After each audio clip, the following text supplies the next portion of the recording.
which were wrongly committed, he bore the burden or the brunt of the whole matter on the shoulders of the family of Hadhrat Muhammad. And a small party of innocent people who were surrounded and so cruelly murdered and ill-treated that seldom you see such cruelty perpetrated against anybody. And they were no match anyway, physically. What threat did they offer? No threat could have been caused to this great kingdom of Muawiyah and his father, his children. That was just an imaginary threat which did not exist in reality. If they were left alone, nothing could have happened. They should have surrounded Kufa and remained there in their presence. If they raised their head, they were their subjects. They could have beaten them down. But should have left them alone. But then to require from them to do that of Muawiyah, that is where they were wrong. They were not subject of Muawiyah, they were in fact foreign visitors from an outside territory. They should have been told to return home. That is the maximum which should have been done. Because they did not come to raise arms themselves. They did not raise arms. Arms were raised by them when they were attacked. So it is wrong to attribute rebellion to Hazrat Imam Hussain and his family. As I have told you, they were left high and dry, abandoned. And they should have been respectfully told that these people are, what should I say, the words are very strong which come to my mind. Leave them alone, they are meaningless people, they have ill-treated you, they have misled you and have nothing to do with them. Return to your home and remain the spiritual leader of the people around and lead them to piety. And then they should have returned. Or remain in presence in the area so that if anybody tries to make mischief, then he should be crushed. What right did they have to force them to do Bayat of Muawiyah? They had no right. Muawiyah, I mean, his son, Yazid, I'm sorry. Yazid represented Muawiyah. But the general who represented Yazid, he is the main culprit in fact. Some people have defended Yazid to a degree. I don't think he is absolved of all responsibility. Although when the prisoners were presented to him, he is known to have treated them with some respect.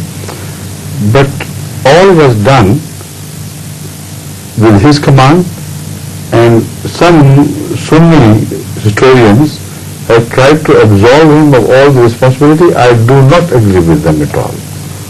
It's impossible for his general to have, taken such drastic measures against the family of Rasulullah without his permission, without an understanding from him. So I don't defend his cause at all. But I agree that his instructions might have been over-exaggerated. I agree that his instructions should have been implemented when there was no more need for implementation of those instructions. If a punishment was should have been meted out, it should have been addressed to their own subjects who did this, because they didn't come with any intention of rebellion. He said, you are spiritual leader, come to us and we'll do that. That was all intention. So the next remaining episode is so sad, so tragic. It's difficult for me to discuss it. What happened was the greatest tragedy in the history of Islam after Hazrat Muhammad's period, when he was ill-treated. Of course, that was the greatest tragedy. But after that, this is the most unfortunate episode.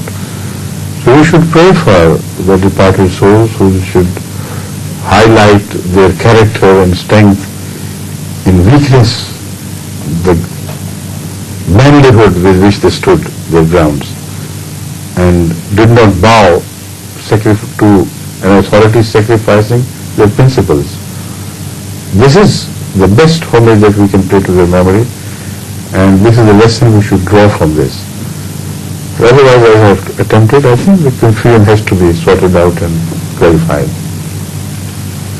النقطة الثانية التي يوضحها أمير المؤمنين أن يزيد ابن معاوية الذي كان ملكا أو حاكما في ذلك الوقت أرسل قوة وعلى رأسها قائد وطلب بعد ليفتح العراق أو يفتح الكوفة، وأمره أن يقضي على الثورة هناك.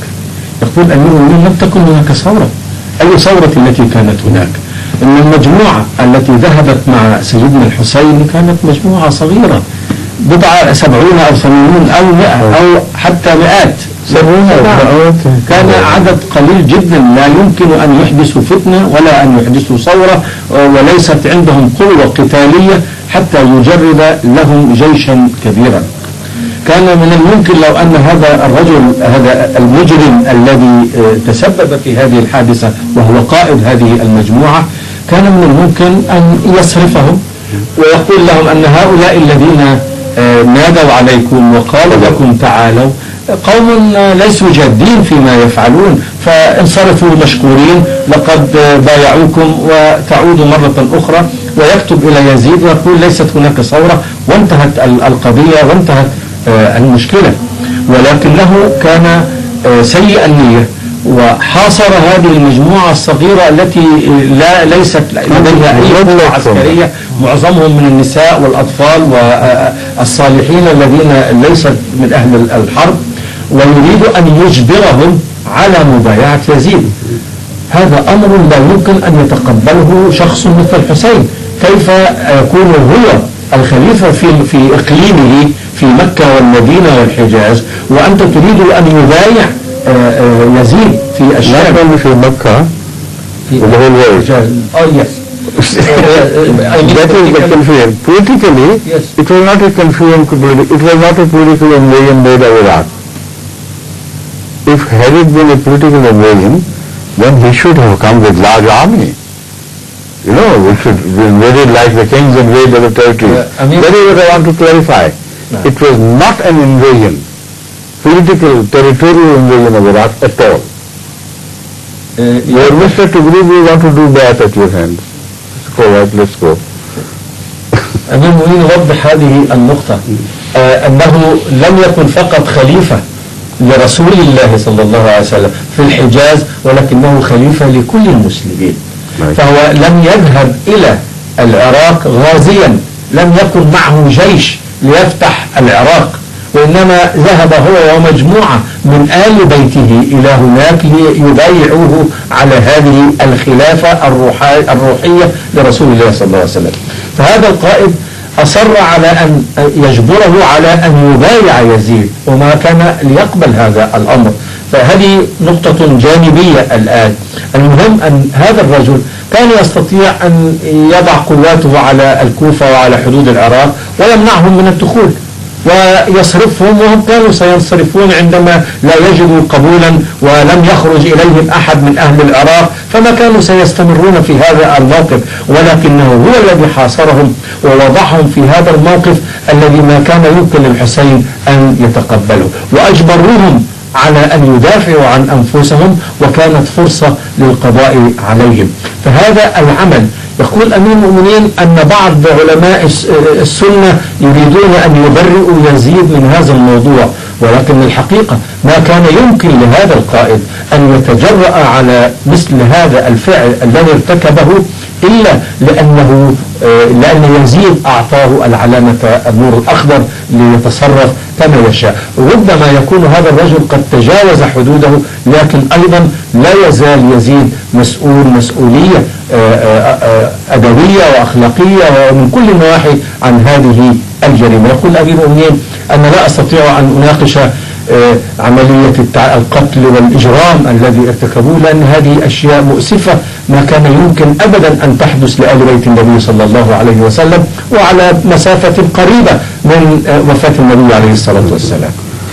Another proof that they also understood this problem clearly is that if they thought it was an invasion of their territory, then they should have hit back at their territory that was controlled by